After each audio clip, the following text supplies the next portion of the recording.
अस्सलाम वालेकुम स्टूडेंट्स। आज हम चैप्टर स्टार्ट करने जा रहे हैं, चैप्टर नंबर 2 फर्स्ट ईयर का, that is vectors.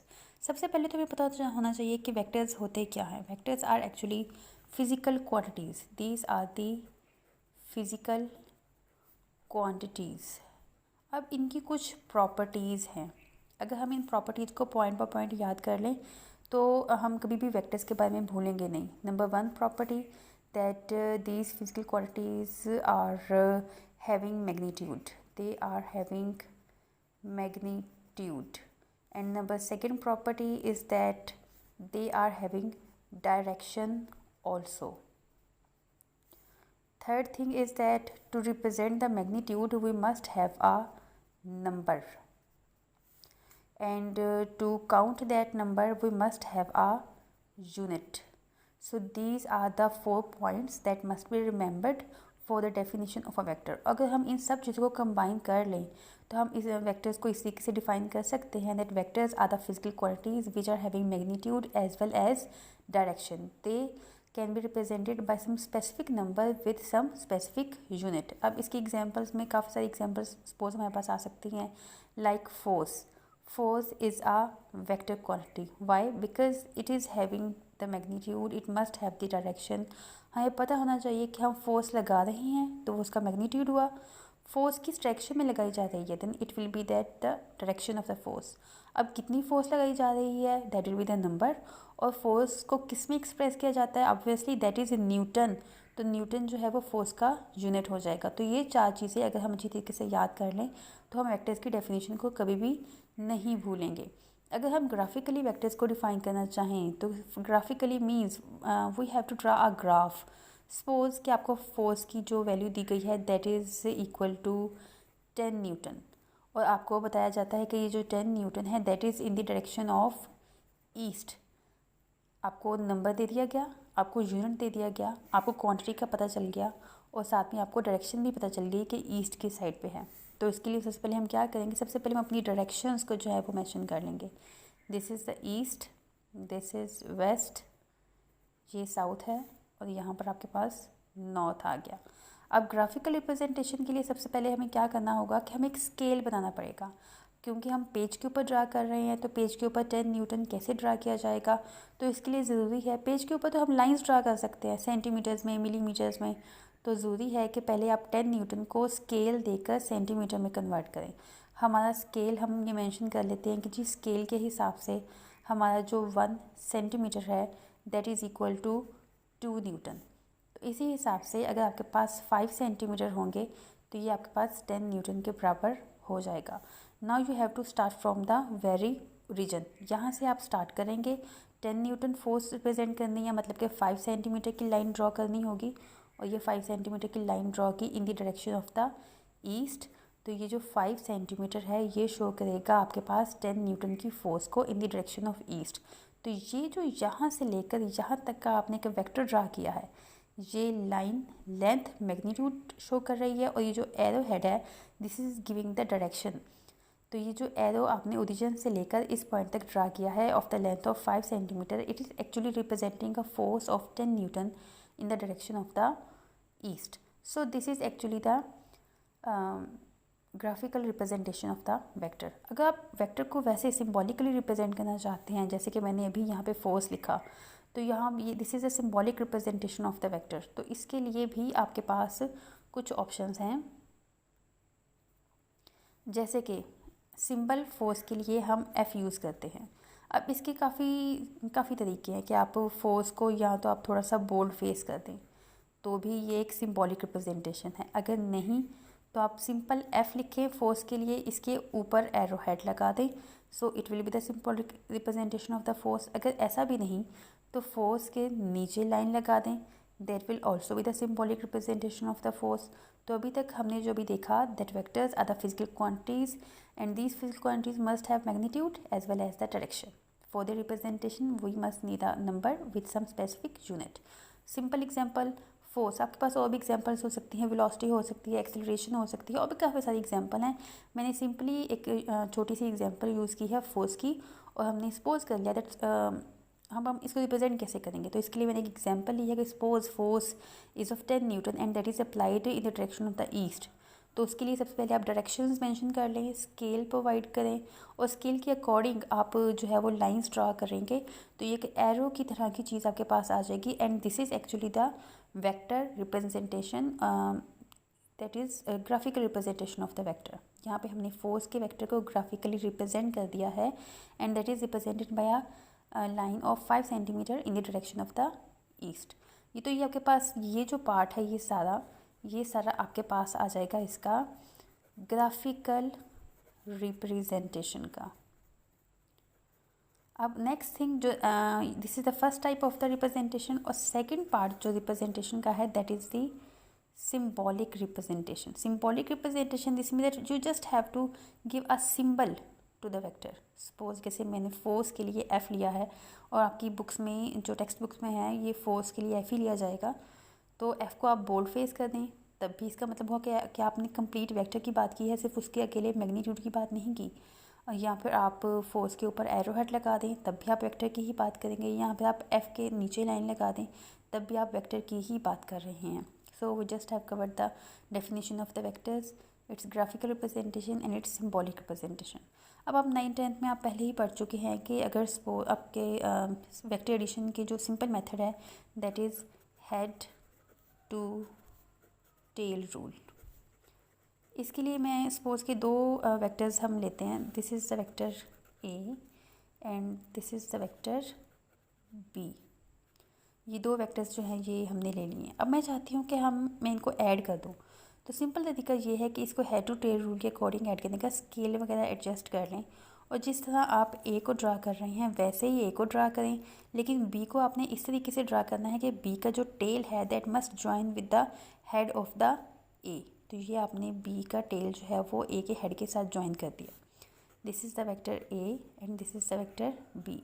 Now the resultant vector will start from the tail of the A and it will go to the head of the B. तो ये आपके पास एक resultant vector आ जाएगा and that will be equal to A plus B.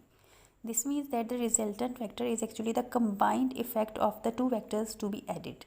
जिन दो vectors को हम add कर रहे हैं उनका रिजल्टेंट एक्चुअली उनका कंबाइंड इफेक्ट होता है।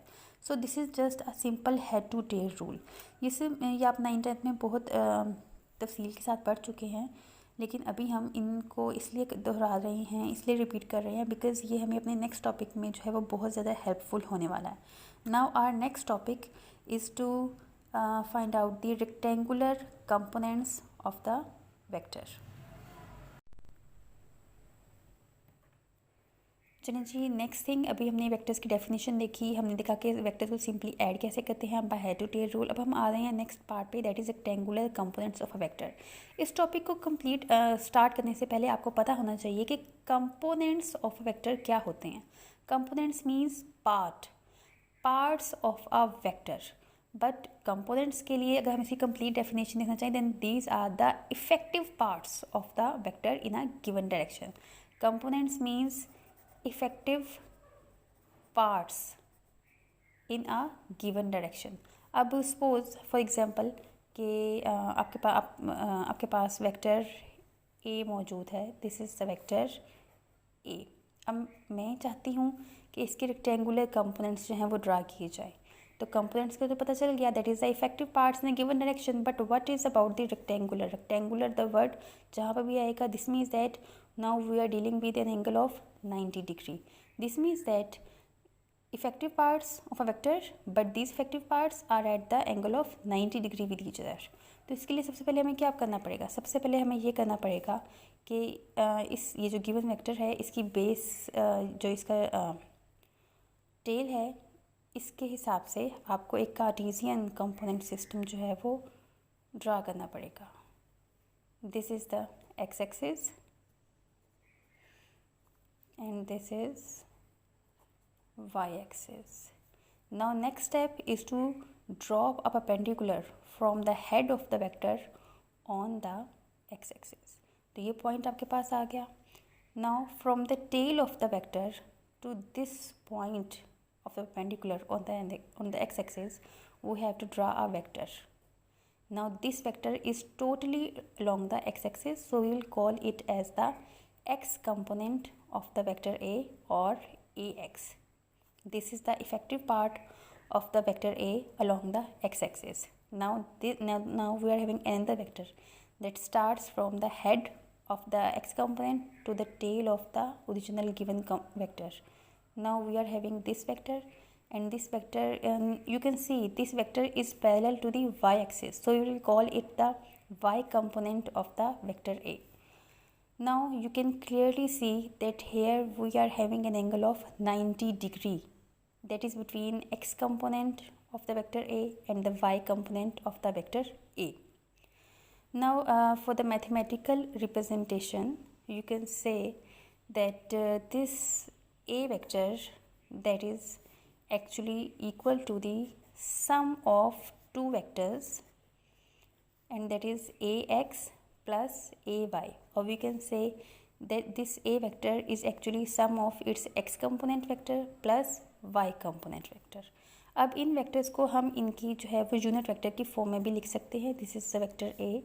Now this x component is totally along the x-axis, so for the unit vector we can have the I cap over here, magnitude into unit vector, that makes the complete vector, plus ay magnitude, and this vector is totally along the y-axis, so we will give the unit vector j cap. Again magnitude, that is ay, multiplied by the unit vector, this makes again the complete vector, and that corresponds to ay vector. Now this is the equations, and these equations show that we have resolved the vector into its rectangular components. अब यहाँ से जो है वो आप उसकी now you can see clearly that we are having a triangle. This will become the base of the triangle, this will become the perpendicular of the triangle, and this will become the hypotenuse of the triangle. Now you can see that if we know two terms, two sides, then the third side can also be found out by using the trigonometric ratio. Now we will use the two types of the trigonometric ratios, sin theta and cos theta. Suppose for the sin theta, theta will be here. Theta is the angle that our original vector A is making with the x-axis. Here is the angle theta. Now sin theta means this side is the perpendicular, this is the base, and this is the hypotenuse. And for the trigonometric ratio sin theta, we are having the equation that sin theta is equal to perpendicular over hypotenuse. तो perpendicular के पास क्या आ जाएगा, that is ay, and hypotenuse is a. और अगर आप इसको arrange कर लें, then it will become ay is equal to a sin theta. This means that if the angle theta is given and you are having the vector magnitude a, then you can find its the y component by simply multiplying the magnitude of the a with the sine of the theta. Now comes to the next point. This is the y component of the vector. Now come to the next part, that is the cos theta.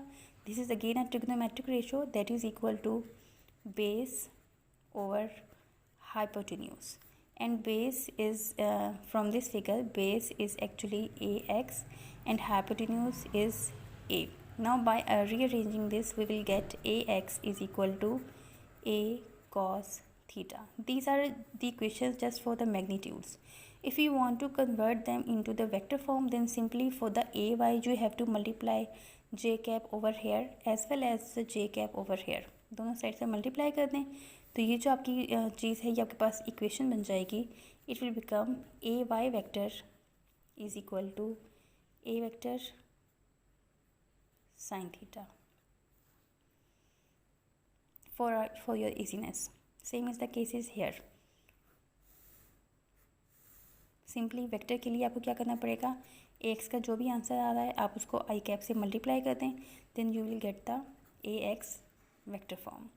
So this is our topic for the rectangular components of vector. Again हम इसको थोड़ा repeat कर लेते हैं. सबसे पहले आपको कोई भी वेक्टर ए दिया गया है. Now you have to draw Cartesian coordinate system. The base that must touch the x-axis. Now for the next thing you must mention the angle theta, that is the vector A is making with the x-axis. Now in the next step you have to drop the perpendicular from the head of the A on the x axis. अब यहाँ पे easily आप इसके x component और Y component को देख सकते हैं, थीटा के हिसाब से पेंडिकुलर बेस और हाइपोटेन्यूज को भी देख सकते हैं।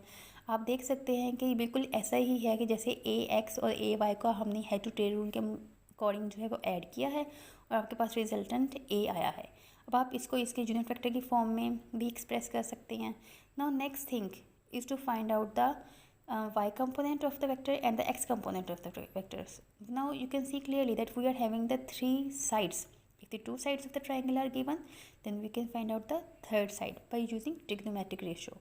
We will use two trigonometric ratios. One is a sin theta and second is a cos theta. Sin theta के लिए इक्वेशन आपको पता है पेंडिकुलर और हाइपोटेन्यूज होती है, वैल्यूज पुट करें तो आपके पास y कंपोनेंट की जो वैल्यू आ जाएगी। कॉस थीटा के लिए आपको पता है कि इक्वेशन क्या है, base over hypotenuse, values put करें आपके पास एक्स की वैल्यू भी आ जाएगी। तो इस तरीके से ना सिर्फ आपने एक वेक्टर को इसके रेक्टेंगुलर कंपोनेंट्स में रिजॉल्व किया है ग्राफिकली, बल्कि आपने मैथमेटिकली इक्वेशंस भी फाइंड आउट कर ली हैं कि अगर आपके पास सिर्फ वेक्टर दिया गया हो और उसका एंगल दिया गया हो तो कैसे उनसे रेक्टेंगुलर कंपोनेंट्स जो हैं वो फाइंड आउट कर सकते हैं। Inshallah Taala, in the next lecture we will discuss that how can we find out a vector from its rectangular components.